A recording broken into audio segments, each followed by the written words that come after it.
Welcome to our weekly Forex forecast, and this is for trading for the week of November 2nd to the 6th, 2020. Just a quick disclaimer here before we get started. This is for educational purposes only. Trading is a risky business, so please be careful with your money. And as usual, we'll start off by taking a look at our calendar first of all. So we did have our daylight timing change here. So this is just for our calls and such. It will be different, just 1 hour difference. But in terms of news here, what are we looking at? PMI numbers, first of all. And the PMI numbers here for Japan and China.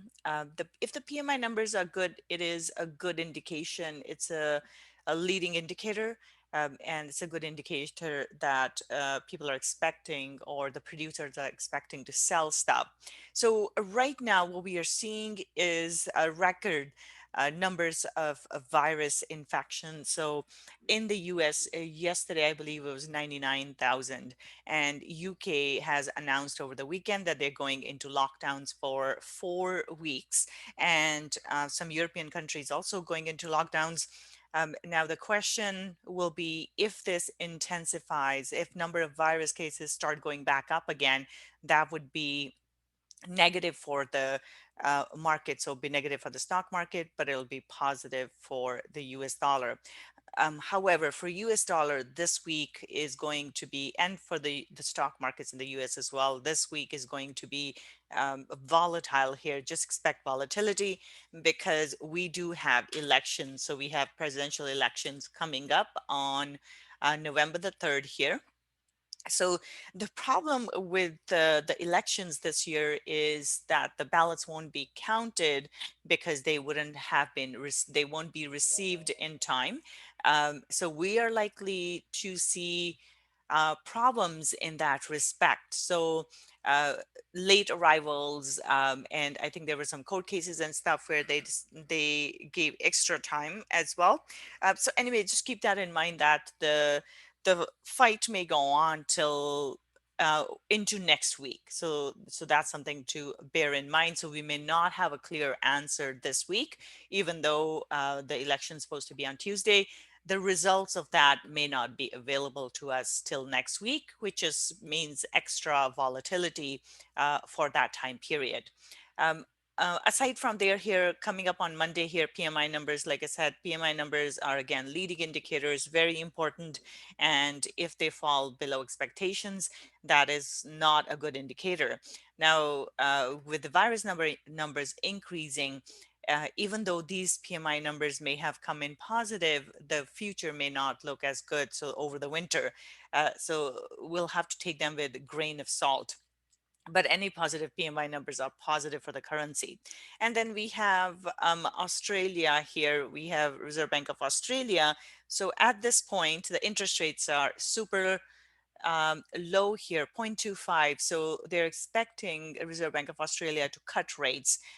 Now, looking at other countries, also Australia has seen an increase in cases as well. But here the expectation is that they're going to cut rates. And if they do cut rates, that will be negative for Australian dollar. So just bear that in mind. We're likely to see Australian dollar drop as a result of that.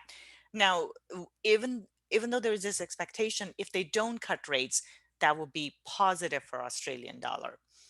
So bear that in mind as well, because expectation is there for cuts, but if they don't, then it pushes the currency higher. Other than that, we have employment numbers. So the election will be the big thing for the U.S. And the U.S. markets there. But in terms of our data here, the employment numbers are will be important here for New Zealand dollar. But if the stock market is dropping, we may see New Zealand dollar drop as a result of that. However, if the employment numbers look worse, that will also put a negative pressure on New Zealand dollar. On Tuesday as well, we have these monetary policy meeting minutes here. They should not have too much of an impact, but always the negative any type of negative outlook is likely to push these ones down. So if in their discussions they were concerned about the winter and the impact of a virus in the winter, that will be negative here for Japanese yen. And then we have further PMI numbers on Wednesday as well, and from the US as well. And then we have a non-farm payroll, ADP non-farm payroll numbers here. So this week, I would just expect volatility this week, or increased volatility here. So we have ADP non-farm numbers. These are precursors to our non-farm payroll numbers, which come out on Friday. And again, more PMI numbers here. Bank of England. So we have seen British pound go back and forth because of Brexit. Now the concern there was, or actually the positive news that came out last week, was that they were getting closer to an agreement and may reach an agreement in first week of November. So if that happens, if there is an agreement reached, that will be positive for British pound and likely for euro as well, and we can see those go up. On the flip side, though, if negative comments start coming out, that will push the British pound lower. And in terms of the Bank of England here, they have touched upon negative interest rates, but they haven't really said that they're going to them. So if that changes, if they start talking more about negative interest rates, that would be negative for British pound here. So that would be something to watch out for. They're not looking at this point. We're not expecting anything to change. Again, it will be all about the commentary. Right now, central banks are starting to get more concerned. So Bank of Canada said they're not raising rates for another 2 years. And if Bank of England kind of comes in with some sort of that type of a language which is more negative, so if they're holding the interest rates for longer, they're keeping them low, or if they are talking about more monetary policy support, so more stimulus, or if they're talking about cutting interest rates and going into negative interest rates, all of those things will be negative for British pound. And then, of course, we have the FOMC this week as well. So crazy amount of important events going on here. So with the Fed here, uh, the problem with the Fed here is the stimulus package that they've been trying, or the fiscal stimulus package that they've been trying to pass. They have not been able to come to an agreement between the Congress, or between the two parties, I should say, Democrats and Republicans. They have not been able to reach an agreement. As a result of that, stimulus package has not been passed. Now, if there is no, well, depending on what the election results are, basically, if things stay the way they are, then there will be problems passing the stimulus till January, and that could cause problems. Should things change, then we are back into the same. Depending on how things change, we may still be in the same sort of same thing here till January. We may not see a stimulus package passed because the transition of the government won't happen, even though the election would have been won. The transition doesn't happen till January. So whatever the result, I think we're likely to see more problems or delays in passing the stimulus package, and that means the Fed may feel pressure in terms of taking action, and the number of virus cases are going through the roof in the US, which is likely to put pressure on everybody. So if the Fed here tries to compensate for that, that means they would be providing more stimulus in terms of monetary policy stimulus. That would be negative for the US dollar. On Friday here, we have employment data from Canada, as well as non-farm payroll numbers for the US. So if we see an increase in unemployment, that would be a negative thing, because we are going towards, and is likely to have a negative impact, because we are going into winter months, which are worse for the virus because of the cold temperatures.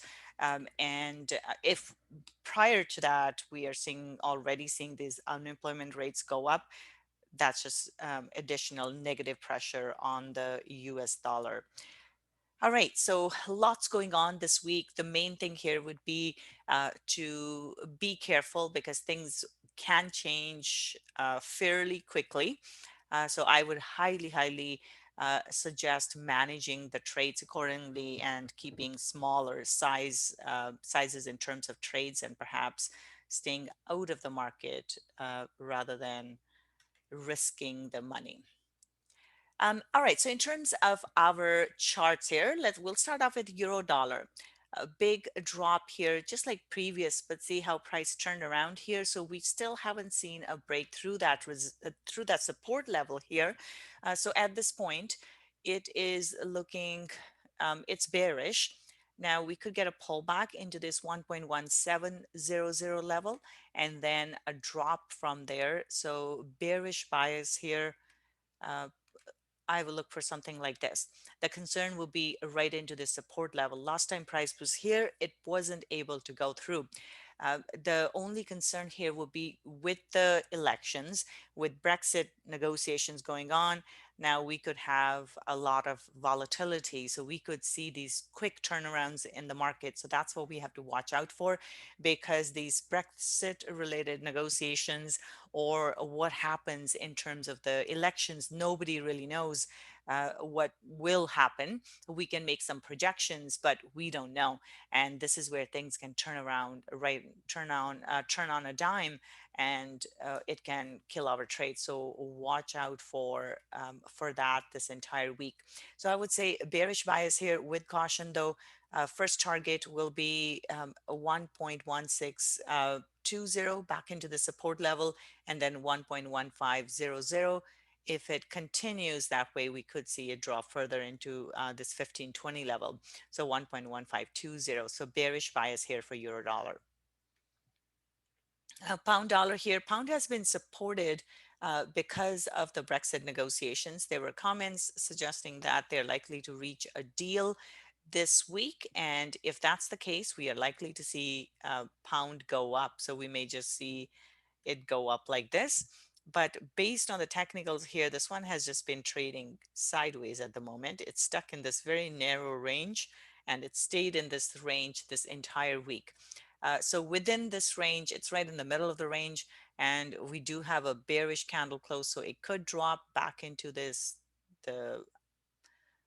into the second range, into 1.2730 area.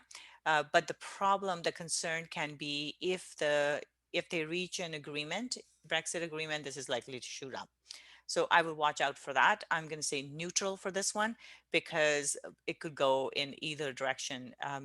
The drop here is more from the US dollar strength rather than pound weakness, but pound strength can come in and take out the US strength if the Brexit agreement is reached. This is likely to push the pound higher. So watch out for that. So neutral bias for pound dollar. I'm just going to keep these range lines here, 1.3080 and 1.2870. Now, if it breaks to either side, I have these wider or this wider range at 1.3250 and 1.2730. So I'm just going to leave them here and we'll monitor it more on the daily. Aussie dollar here, this one is looking weaker. We have seen lower highs on this. So each week price has been going lower. So as we can see, it's been making lower highs here. So this week's candle is bearish here. We have a bearish engulfing candle. Just bear in mind, it is into support. Last time price was here, it didn't break through. This is an important support resistance level coming all the way from here. So with this one, for this to continue, we do need to see a drop. So if the stock market drops, Australian dollar, New Zealand dollar both tend to drop with the stock market. So just keep an eye on what's going on with the stock market. But bearish bias here. First target is 0.6920 and then 0.6820 back into the support level here. So bearish bias for Aussie dollar as well. New Zealand dollar here, this one has been more range bound here. It's been going sideways. So this week we do have a bearish candle close, and I would look for price to drop further here and target here is 0.6550. So bearish bias here for New Zealand dollar as well. Once it goes through that support level here, which it has struggled with the entire week, then we're looking at 0.6485. So bearish bias for New Zealand dollar. Dollar CAD here, this one is into resistance here. And we have a nice bullish candle close. However, this resistance is very strong here. Last time price was here, couldn't make it through, so it has turned around. But it's range bound at the moment. So the bias is bullish with caution though, because what could happen here is price goes into resistance and then turn around. So we may just get a range bound move here because it's been stuck here since August really. So it's been stuck within this range of 1.3395, so 1.34 and 1.3060 here. So for now, bias is bullish to neutral. If it doesn't make it through 0.3400, we are basically looking for a move back into the range. So neutral to bullish here. Euro pound here, this one has been going back and forth because of the comments. Every time we have positive comments in regards to Brexit deal being reached, we see euro pound go down. So this one is at the moment, this one has broken through the support that it was struggling with. So this is looking bearish here.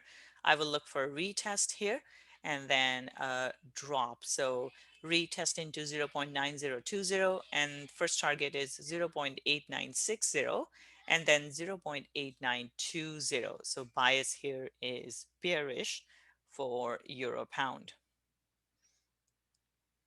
Euro Swiss franc here, it's finally broken through here. This is looking bearish. In terms of the targets here, next target is 1.0600. We may get a pullback into 1.07 and then a drop here. So looking for it to come back into the bottom here. So this one has been a little range bound as well. As we can see over since April, really, it's been going sideways here. Now it's starting to move back down. So bearish bias for Euro Swiss franc. Pound Swiss franc, this one has not done anything. It's just been sideways here for several weeks now. So right now it's trading in a range. It does look slightly bullish here, but doesn't really, this one doesn't mean anything because it can just go and turn around here and still be range bound. So neutral bias here. Once we see the price either go through this resistance level to the other side, or we see it go through the support, then we can target the next level. For now, this is neutral, so neutral bias for pound Swiss franc, and I'm looking for a move between 1.1920 and then 1.1720. Dollar Swiss franc here, US dollar has been strong, and as a result of that, we have seen dollar Swiss franc go up. So we do have a bullish candle close here. Next target is 0.9200. And then above that, we're looking at 0.9250 and potentially 0.9290, so 0.9300. But with the amount of volatility, but we're likely to see volatility in the US dollar this week. So especially as the votes are getting counted, we are likely to see the move back and forth. So last elections, when we saw that flip from the expectation was that Hillary Clinton will win, and then we saw that flip where President Trump won instead. There was a big flip in the markets. So there was a lot of volatility. So there was a flip in the negative way, and then it turned positive because of some of the policies that President Trump was going to bring about. So but overall, essentially, the bottom line is it was extremely volatile. So just bear that in mind. Any sort of large trade sizes will be a problem because the spreads open up during these times of extreme volatility and the stops can get taken out. And broker won't do a thing about it because that's just how it is. So just keep that in mind. The spreads can go crazy during these times and it will flip on a dime. So be prepared for fireworks. It will be an interesting time to watch the markets, though not necessarily to be involved in the markets, but just to see how things react. So that'd be a good time. All right, pound yen here. Pound yen has been going back and forth. Again, we saw it come into the support here before it bounced off of that. So this one is range bound at the moment as well.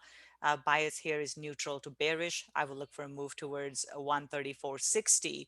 But any sort of positive news in regards to Brexit is likely to push this higher back towards the top of the range, 137.80.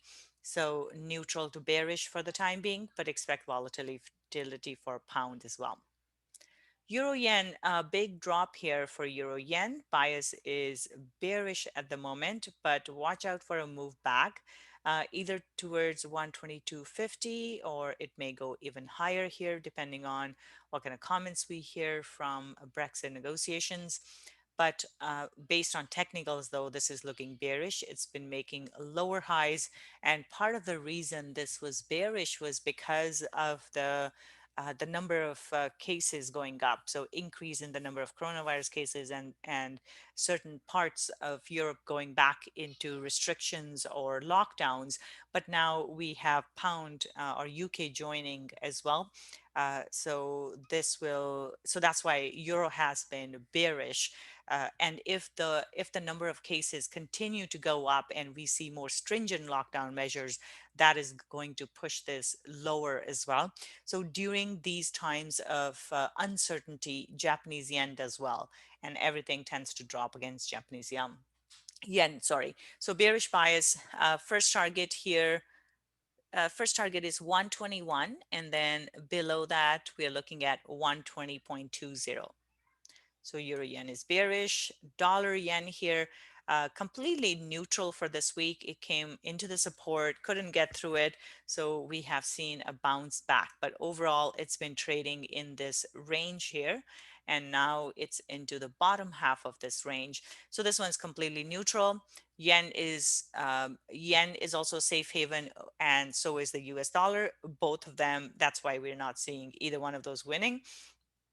So this is not the best currency to trade, in my opinion, or best pair to trade, in my opinion, right now. Okay, Aussie yen. Looking bearish here, next target would be 72.65 here, and below that 71.60. So bearish bias. This has been making lower highs here as well with the stock market dropping here. This tends to have a negative impact. So bearish bias here, it has been making lower highs as we can see. So looking for a continuation of that.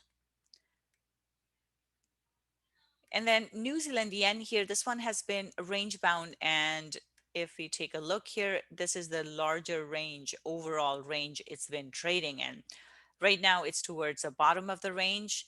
Last time price was here, it did bounce. So that's something to bear in mind, which means it may not go through. So for now, I'm going to say bearish bias, because if the stock market drops, this is going to drop as well. But watch out for the support at 68.70 level, because if it doesn't go through, it is turning around. Now, should it go through the support, then I would be looking for this one to drop further. This big move here that could get filled. So we'll watch out for that. So right now, 68 is the first target, 67.50 is the second target. So this is looking bearish as well. CAD yen here. CAD yen has also been going back and forth here. We did see that initial big drop, then it bounced off of the support, which is coming right from here. This is an important support resistance level, as we can see, and it has struggled with it. As we can see here for last several months here, actually, all the way from April, it's been stuck in this range. So now it's towards the bottom of the range. It wasn't able to break here. So we'll have to see, can it go through? If it does, then we will follow it lower, but watch out here, because we may see problems, and that means that price may go back into the range here. So bias is neutral to bearish, and just watch out for the support. Once it goes through, the next target would be 77.60 and 77.20. Okay, so let's move on to our commodities here. We'll start off with silver. Silver bounced off of the support. Overall, it's been trading in this range here. Silver and gold are likely to be volatile as well as we go into the election. So essentially, across the board, we're going to see problems across the board. At this point, this is neutral here. Hasn't really done much, so I'm going to say neutral, and we'll just watch it on the daily and see how this goes. But still looking for it to trade between 25.20 and 22.50. Gold here. Gold is looking bearish on the daily. Now, this one has also been trading in this range sideways here since 4 weeks, 5 weeks ago here. So we have slight bearish bias. We are likely to see a move towards 1848. But last time again, it was here, it did turn around. So be mindful of that. So I'm going to say neutral to bearish for this one. And 1848 here will be the target. Only if it goes through that, then we can look for lower targets. But because of the elections, this one is going to get volatile, and this can flip on a dime as well. So watch out for that. Oil here, oil broke through the support level. So it had been trading in this range for quite some time, a number of months since April. And now we have seen this breakdown here with the oil. The problem is with the rise in coronavirus cases, it's going to lead to it's going to lead into shutdowns, and because of shutdowns, that means the demand for oil drops, and that's why oil tends to drop. Um, and hence we are already seeing this. So bearish bias here for oil. First target is 34.20, and then we have 31.50. So bearish bias for oil. Copper here. Copper's been holding sideways here. We do have a bearish candle close, but it's right into the support level here. It hasn't been able to make it through. So we'll have to be careful. Bearish bias though, 2.98 is the first target. And then second target here is 2.94. Yeah, so 2.94. So 2.98 and 2.94 for copper. Bitcoin, I don't have the weekend numbers. Right now, it is looking bullish right into a very important resistance level here. So watch out for that. And we'll look at this on Monday here tomorrow. S&P 500, it has dropped quite a bit here, and the reasons for drop would have been the upcoming elections, which cause uncertainty, and these particular elections are going to be very, very important. There's a big gap between the two sides, and it's just become wider and wider. So it is going to be highly contested election. And as the numbers are coming out, we are likely to see volatility in the market. So expect stock market to be extremely volatile, especially as the votes are being counted. So uh, based on the candle here, this is looking bearish from technical perspective. First target is 3,200 here, back into the support. And then the problem with the stock markets right now is an increase in the virus cases. And as we are starting to see shutdowns, if these shutdowns continue, and they come into the US as well. So right now, US is not putting on any shutdowns or taking any measures. But if the numbers keep on going through, so Dr. Fossey had said that numbers are going to hit 100,000 a day, and we are really, really close. 99,000 was the count for yesterday. So at some point, lockdown measures will become important, and if that happens, we are going to see the stock market drop. But if the fiscal stimulus package can be passed, this is going to support the market. So overall, we won't focus on the stimulus package just yet. For now, expect volatility and likely a drop in the market. 3,200 will be the first one, and below that we're looking at 3,120. So bearish bias here for S&P 500. And then looking at Nasdaq here, this one as well looking bearish. We are into support, so watch out for that at 11,000 here. Next target is 10,675 and then 10,375. So bearish bias for this one as well. So we had a bit of a double top here and now a big drop. So bearish bias here. Dow Jones, same thing here as well. A huge drop this week. We are right into support, so expect a bit of a bounce back here, but overall still looking bearish. 25,420 is the next target here. And then with DAX here as well, same thing with the lockdown measures. This is not looking so good. So 11,235 is the first target, and then 11,000 is the next one. FTSE, with the current lockdowns here, this is going to be negative. It's a lot of non-essential services are being shut down, and then pubs and restaurants and fitness centers and so forth.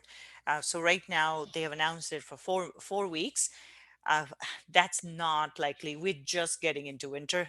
Um, that numbers those that 4 weeks is likely to get extended, and should we continue to see those extensions, that would be negative again.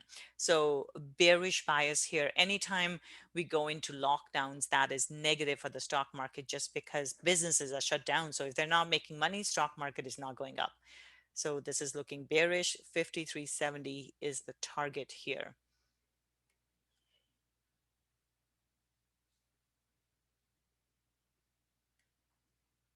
Yeah, it is better to be out wishing you were in rather than being in wishing you were out. That's why it's not, volatility is good up to an extent. After that, it becomes a problem because things can turn around too much. So here, Nikkei is still holding its own, surprisingly. It's still trading in this range that it has been in. So this is the range it's been stuck in. Right now, neutral to bearish bias, 22,800, and then 22,570 is the target here. So this one is not as negative, but again, if the rest of the world starts to go into trouble, this is, we're likely to see this one drop as well. So that's it. Bearish bias, neutral to bearish for Nikkei, 22,800, and then 22,570 are the next two targets. So neutral to bearish there. All right, so we will wrap it up here. Just again, once again, please be careful. It is going to be extremely volatile. Spreads are going to be crazy. And I'm telling you, brokers will not do anything if you choose to be in the market during the times the spreads are huge, because that's just how it is. Volatility will give, or volatility will cause the spreads to go up. All right, so you guys have a wonderful trading week. I will be back again with a daily analysis tomorrow. Bye for now.